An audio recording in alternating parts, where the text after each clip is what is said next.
반갑습니다. 구독, 좋아요 눌러주시고 큰 부자 되시기를 바라겠습니다. 자, HLB는 이미 격이 달라져 있죠. 과거 HLB하고 그리고 간암 결과가 나오고 프리엔데이까지 진행을 한 이후에 HLB의 격은 완전히 달라져 있습니다. 뭐 리보 그리고 HLB는 사기는 어쩌네, 이런 게 이제 통할 수 없는 그런 이 구조로 완전히 바뀌어 버린 상태죠. 이제 HLB는 일단 이 간한 부분은 글로벌 항암 신약 기업으로 거의 찜해 놓은 상황이다. 그렇게 보시면 됩니다. 프레인데이까지 별다른 이 보완 요청 없이 진행이 된 거니까. 이 간암이 지금 정말로 많이 발전했죠. 이 인류의 이 바이오 기술도 정말 많이 발전했는데, 이 간암 부분에 지금 이 승인받은 이 면역 항암제 조합이 하나밖에 없습니다. 딱 하나밖에 없죠. 그리고 전체적으로도 승인받은 약물이 지금이 2022년인데 딱 3개밖에 없는 상황이죠. 그만큼 진입 장벽이 높고 쉽지 않은 부분입니다. 거기에 엄청난 가격 경쟁력을 가지고 이제 진입을 하는 상황이 되어 있죠. 격이 완전히 바뀌어 있는 상황이다, 이렇게 볼 수 있고. 자, 테라피틱스 안구 건조증 미국 FDA 추가 임상 신청을 한다, 이 소식이 또 나왔습니다. 자, 글로벌적으로 시장 분위기가 추세 상승으로 진행될 가능성이 상당히 높아져 있는 상황이죠. 금리 인상에 대한 부분, 이제 극을 향해서 달려가고 있죠. 극을 향해서 달려가고 있는데 물극필반입니다. 극에 달하면 반드시 반전이 일어나는 게 세상 이치죠. 자, 이건 뭐 당연한 부분이다, 이렇게 볼 수 있고, 이런 부분이 이제 미국의 중간 선거 기간과 또 맞물려 있는 상태이죠. 그래서 11월 2일에 미국의 FDA 금리 결정, 그 부분은 0.75 거의 뭐 기정사실화되고 있습니다. 기정사실화되고 있는 상황인데, 그런 상황이다 보니까 그 이후를 이제 바라보고 있죠. 지금 이제 특별하게 나올 만한 글로벌적인 악재가 거의 뭐 없는 상황이다. 기대감이 훨씬 많은 상황이다, 이렇게 좀 보고 있죠, 시장이.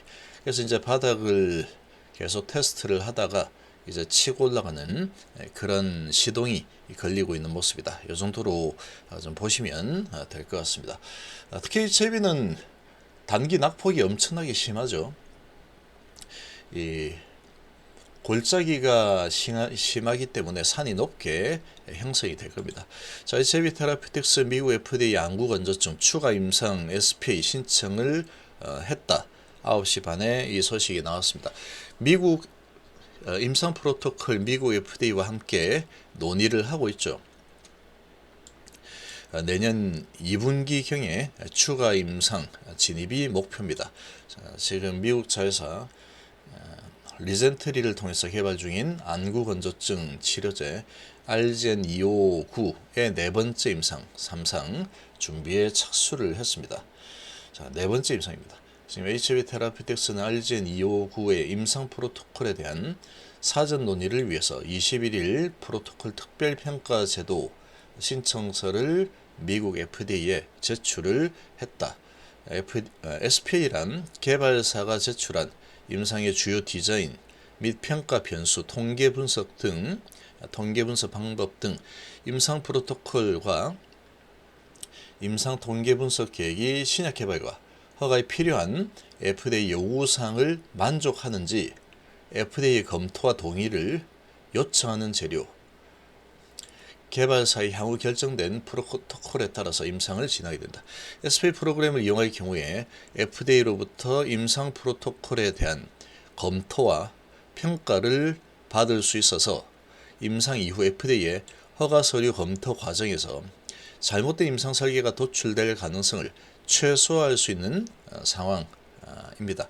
FDA는 이 과정 중에서 이 자체 자문위원회 관련 정부기관의 전문가, 외부 컨설턴트로부터 자문을 구하기도 하는데 FDA 가이던스에 따르면 프로토콜 검토에 소요되는 공식적인 기간은 45일이고 테라퓨틱스 관계자는 여러 평가 변수와 알젠 259 안구 건조증 치료제 임상 관련 질문들 그동안 진행된 1-3 임상 데이터를 요약한 브리핑 문서를 준비해서 지금 네 번째 프로토콜과 통계 분석 계획을 FDA에 제출을 했다.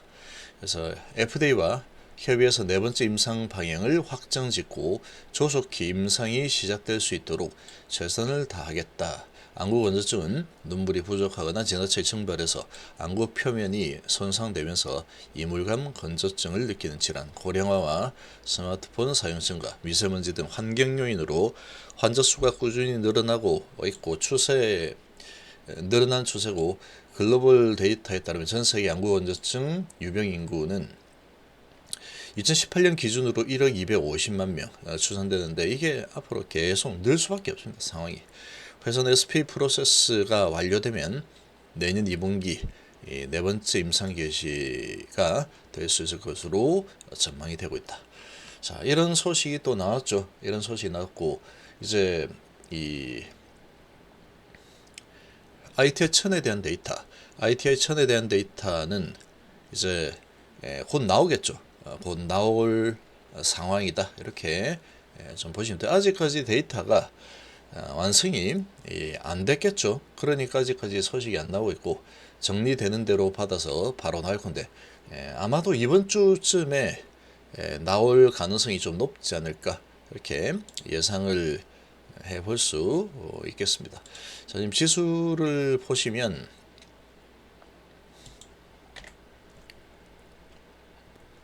자, 코스피가 1.7% 상승을 하고 있고 코스닥 2.6% 상승 중이죠. 아주 좋습니다.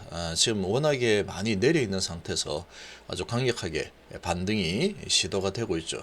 자, 그리고 나스닥이 2.3% 올랐는데 추가적으로 0.8%또 오르고 있죠. 그러니까 추세적으로 올라갈 가능성이 아주 높습니다. 지금 모든 환경이 그런 쪽으로 좀 흘러가고 있는 상황이다.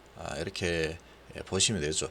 일본 증시가 1.4% 정도 상승을 하고 있고 우리 증시가 다른 나라들 대비해서 상당히 하락폭이 크게 일어나 있는 상황이죠. 이런 상태다 보니까 오늘 상승폭을 좀 키우고 있는 그런 모습을 보여주고 있습니다. 자, 지금 HIB가 아주 단기 낙폭이 아주 크죠. 단기 낙폭이 아주 크게 일어나 있는 상황인데 오늘 5% 아주 강력하게 반등을 하고 있고 노터스가 뭐 13%나 아주 강하게 또 치고 올라가는 모습을 보여주고 있습니다. 그리고 SK바이오도 반등을 시작을 하죠. 지금 코로나 관련 코로나 확진자들이 계속 전 세계적으로 좀 늘고 있는 추세죠. 그래서 날씨가 이제 좀 추워지면은 더 많이 늘어날 가능성이 아주 높다. 이런 부분으로 미국의 백신 관련주들, 코로나 백신 관련주도 아주 크게 올랐었습니다. SK바이오도 반응을 하고 있는 그런 모습을 보여주고 있죠. 자, 그리고 HIB가 5% 이상 상승, 생명과학이 4.8%, 제약이 3%, 글로벌이 3%, 테라피틱스가 2% 이렇게 올라서고 있죠. 노토스는 이 무상증자를 하고 낙폭이 과대했던 종목들 아주 강력하게 상승을 할 때 얘 혼자서 소외가 되었었죠. 소외가 되었다가 시간차를 두고 지금 노토스 움직이고 있는 그런 모습을 보여주고 있다. 이 정도로 판단이 됩니다. 자, 보시면 제약바이오가 낙폭이 컸죠. 낙폭이 컸던 제약바이오 갭으로 상승해서 올라서는 이 종목들이 많습니다. 보면 에이빌바이오도 6% 올라서고 있고 레고캠도 5%. 지금 제약바이오가 전체적으로 아주 강세죠. 워낙에 낙폭이 큰 상황이다 보니까 이제 이런 분위기에 반등하는 아주 강력한 모습을 보여주고 있는데 추세적으로 진행이 될 가능성이 아주 높습니다. 지금 분위기로 봤을 때는 낙폭이 워낙에 큰 상태이고 그리고 전체적인 글로벌 증시 분위기 자체가 이제는 뭐 이 정도면 바닥이다 라는 인식들이 생겨나고 있죠. 그래서 LTD는 1.7% 상승주이고 삼성전자도 2%.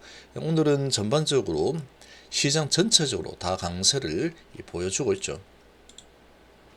그래서 이런 모습들을 보면은 글로벌 증시 전체적인 상승이 진행이 될 가능성이 아주 높은 상황이다. 이렇게 볼 수 있겠습니다.